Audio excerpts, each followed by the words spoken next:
जय श्री कृष्ण। आपका मेरी चैनल पे स्वागत है। आज हम बात करेंगे भगवान जगन्नाथ की रथ यात्रा के बारे में। आषाढ़ माह के शुक्ल पक्ष की दूज के दिन ओडिशा के जगन्नाथपुरी में और गुजरात के अहमदाबाद में भगवान जगन्नाथ जी के भव्य रथ यात्रा निकाली जाती है।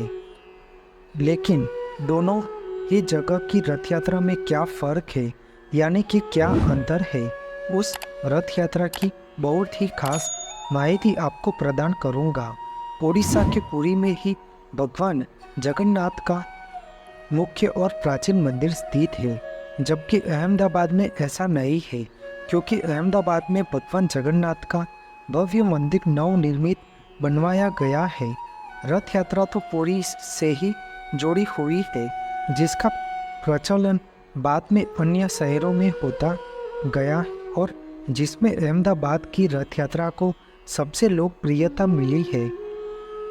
भगवान श्री कृष्ण के अवतार जगन्नाथ जी की रथ यात्रा में शामिल होने का पुण्य 100 यज्ञों के बराबर माना जाता है। आषाढ़ माह के शुक्ल पक्ष की दूज के दिन भगवान जगन्नाथ जी स्वयं भक्तों को दर्शन देने का अनेरा मौका देते हैं। भारत देश के उड़ीसा राज्य के जगन्नाथपुरी और गुजरात राज्य के अहमदाबाद जिले के जमालपुर विस्तार में भगवान जगन्नाथ की यात्रा का आयोजन होता है।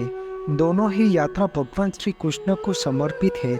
दोनों ही जगहों में मंदिर में विराजमान भगवान जगन्नाथ जी की मूर्तियाँ एक समान है। जगन्नाथपुरी में जो रथ निकाले जाते हैं, वह रथ हर साल नया ही बनाते हैं।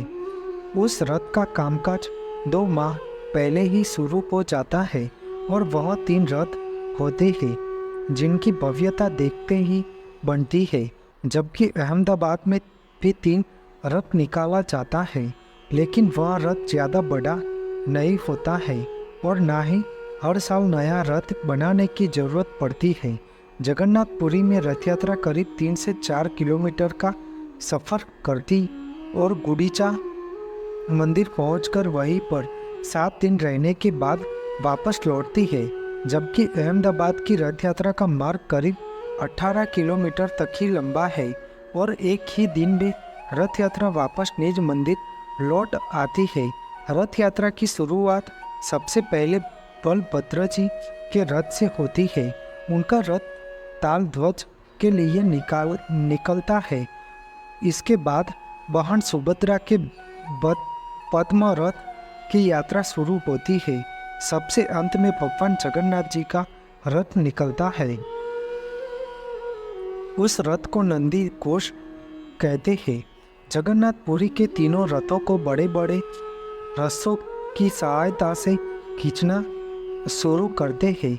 जगन्नाथपुरी में भगवान जगन्नाथ की रथ यात्रा की शुरुआत सैकड़ों साल पहले हुई थी, जबकि अहमदाबाद में इसकी शुरुआत करीब 147 साल पहले हुई थी। दोनों ही जगह पर रथ यात्रा का महोत्सव लगभग 10 दिनों तक चलता है। जगन्नाथपुरी में भगवान जगन्नाथ की रथ यात्रा के रथ बहुत ही विशालकाय होते हैं। रथ यात्रा में 3 रथ होते हैं, जिसमें सबसे पहले आगे ताल ध्वज रथ पर बलभद्र जी, उनके पीछे पद्म ध्वज रथ पर बहन सुभद्रा और सबसे पीछे नंदी घोष नाम के रथ पर भगवान जगन्नाथ विराजमान होते हैं। इसमें बड़े भाई बलभद्र और बहन सुभद्रा दोनों के रथ भगवान जगन्नाथ की रथ से थोड़ा छोटा होता है। जगन्नाथ जी का रथ गरुड़ ध्वज या कपिल ध्वज कहलाता है। 16 पहियों वाला यह रथ 13.5 मीटर ऊंचा होता है, जिसमें लाल और पीले रंग के वस्त्र का प्रयोग किया जाता है। भगवान विष्णु का वाहन गरुड़ इसकी रक्षा करता है। रथ पर जो ध्वज है उसे त्रैलोक्य मोहिनी या नंदी घोष कहते हैं। बलभद्र जी का रथ ताल ध्वज 13.2 मीटर ऊंचा और 14 पहियों का होता है। यह लाल और हरे रंग के कपड़े और लकड़ी के 763 टुकड़ों से बना होता है। रथ के रक्षक वासुदेव और सारथी मताली होते हैं। उस रथ के ध्वज को उनानी कहते हैं। त्रिम्बा, गोरा, दीर्घ, शर्मा और स्वर्ण नावा इसके अश्व है। जिस रस्सी से रथ खींचा जाता है वह वासुकी कहलाता है। वह बहन सुभद्रा का रथ पद्मध्वज 12.9 मीटर ऊंचा और 12 पहिए के इस रथ में लाल और काले रंग के कपड़े के साथ लकड़ी के 593 टुकड़ों से बना होता है। रथ की रक्षक जय दुर्गा और सारथी अर्जुन होते हैं। रथ ध्वज नंदीबीक कहलाता है। रोचिक, मोचिक, जीता और अपराजित इसके अश्व होते हैं। इसे खींचने वाली रस्सी को स्वर्ण चूड़ा कहते हैं। 10वें दिन जगन्नाथपुरी में इस यात्रा का समापन होता है। अहमदाबाद की रथ यात्रा के लिए भगवान के तीनों ही रथ नगरचर्या पर निकलते हैं। उन्हीं रथों को ताल ध्वज, पद्मध्वज, नंदी घोष जैसे उपनाम दिए गए हैं।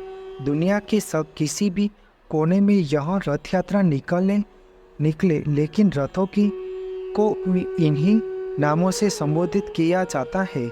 हालांकि इन रथों की बनावट शैली समान ही होती है और रथ छोटे होते हैं।